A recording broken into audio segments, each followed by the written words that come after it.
First up in the Eureka 3 monster tales of sci-fi terror comes Man-Made Monster from 1941, and this is what I kind of expect from these kind of movies. Where I watched the Cold War creatures movies and was surprised by the storytelling and the filmmaking and how it jumped straight into the story, you don't really get that here. You get Lon Chaney Jr., who plays a character of Dan McCormick, someone who used to work in a sideshow dealing with electricity and doing stunts, who was recently electrocuted along with a bunch of other people and seemed to be the only survivor. And this kind of piques the interest to a couple of scientists who are dealing with electricity in the form of various tests to try and create something that we're not quite sure of at the start, and they hire Dan to come and have these mild shocks to see how his body deals with the fact that it's being shocked and how it can somehow make him not have the similar effects as other people.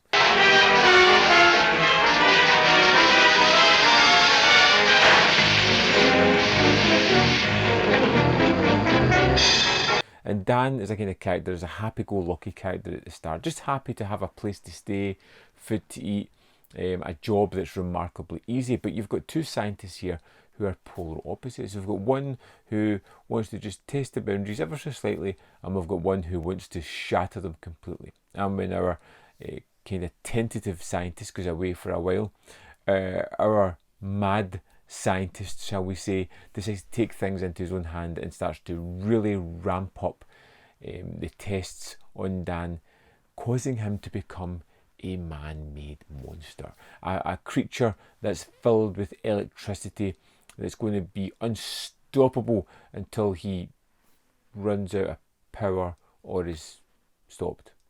Boys, I'll be absolutely frank with you. I haven't heard a word. The experts say that he can't live more than 3 hours.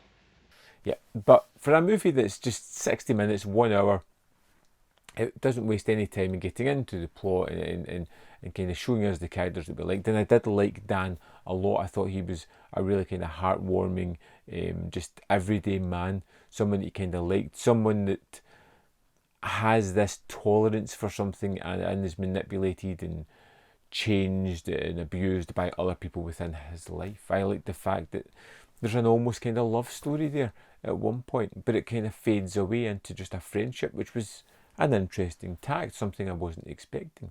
We have someone who works within this facility who starts to see a reporter who kind of falls in love, and I felt at some point this was going to be a love triangle, but it never quite went that way, which was rather refreshing and interesting. The effects when Dan is turned into the electrified monster is really great.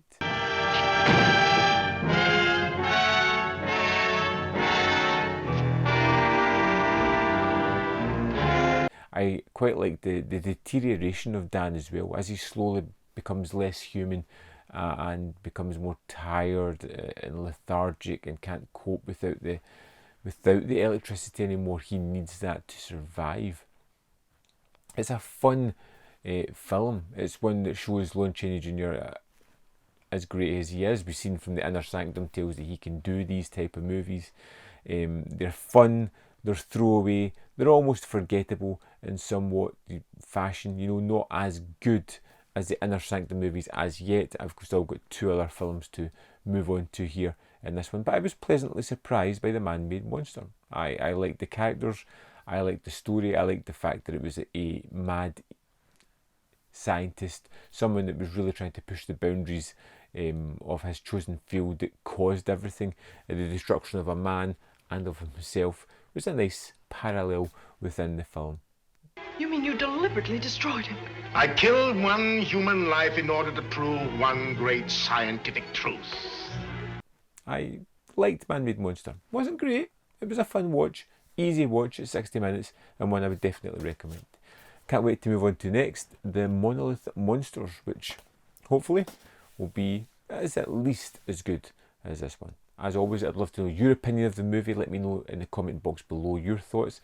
There's more content up here if you want to see more of my stuff. And remember to hit this video with a like button, because that really helps the channel. And if you want to help the channel a little bit extra, you can join me on Patreon or the membership program. That would be greatly appreciated. Thanks for watching, and I'll see you next time on Man v Film.